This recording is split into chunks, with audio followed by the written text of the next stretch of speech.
Thanks very much. What a wonderful introduction, and it's marvellous to be here in this wonderful city and this absolutely stunning new museum. I'm going to talk this afternoon about the project that John Wilson and Rachel Vorberg and I have been working on over the last 3 years. Very, very exciting. You don't really need me to tell you that these are very, very exciting times for the co-op generally. After a long period of decline and troubles, finally things are turning better. What's the project about? Well, the aim is to produce the first major business history of the English CWS and the cooperative group to coincide with CWS's 150th anniversary next year. Because in many ways in the future, the group has to make some very important decisions about the kind of organisation it's going to be. How is it going to relate to members? How is it going to relate to its traditions of democracy, fair trade, etc.? Well, it's been quite a journey, this research programme, writing this book. The group has given us access to virtually all of its records.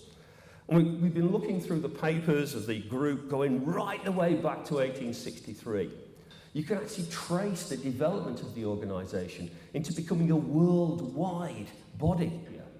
Now, there is this real myth about the cooperative group in the CWS.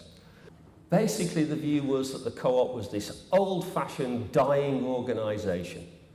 What people did know about it tended to be very, very negative.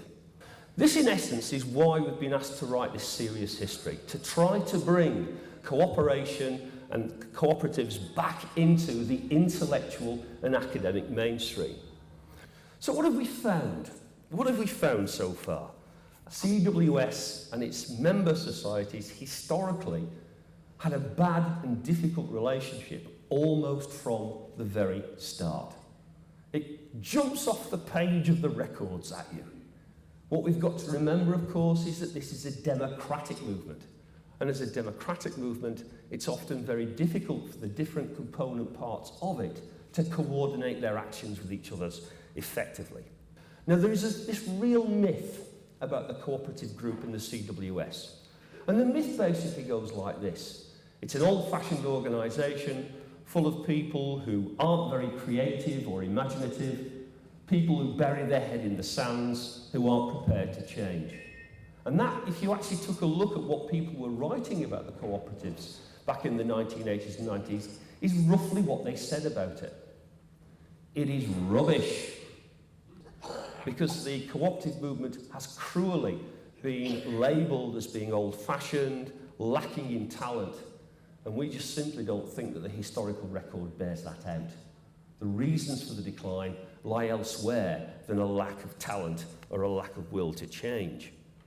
What is becoming clear from our research is that by the end of the 19th century, the CWS was probably one of the most advanced and sophisticated multinational organisations in Britain.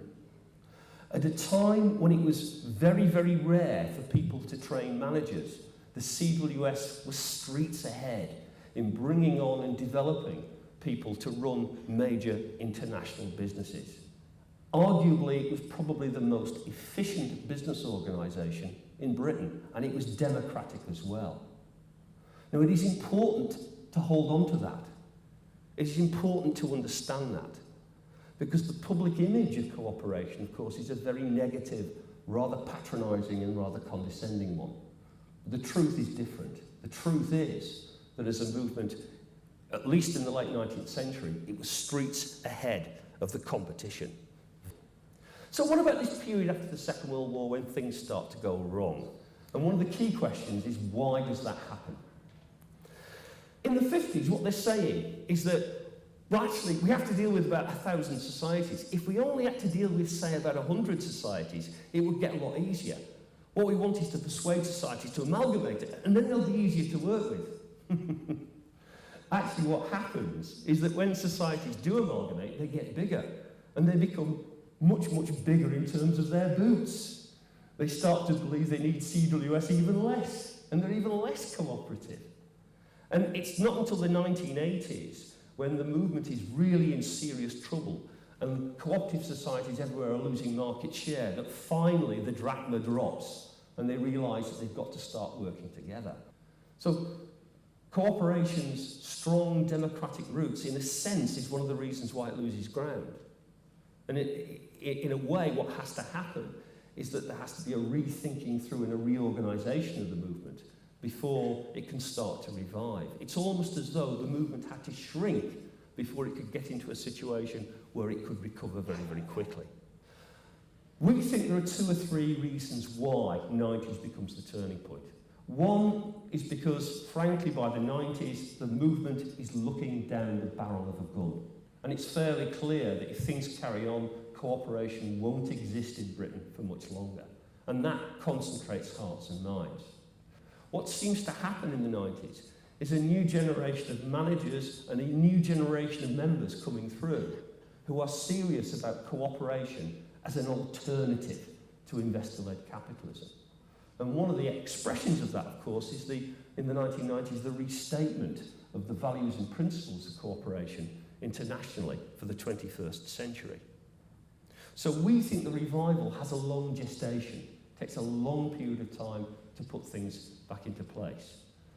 But of course, it has happened. One of the things that's fascinating to us is that the recovery was, to a large extent, not just about adopting new structures and new commercial practices. It was about breathing life back into those fundamental principles.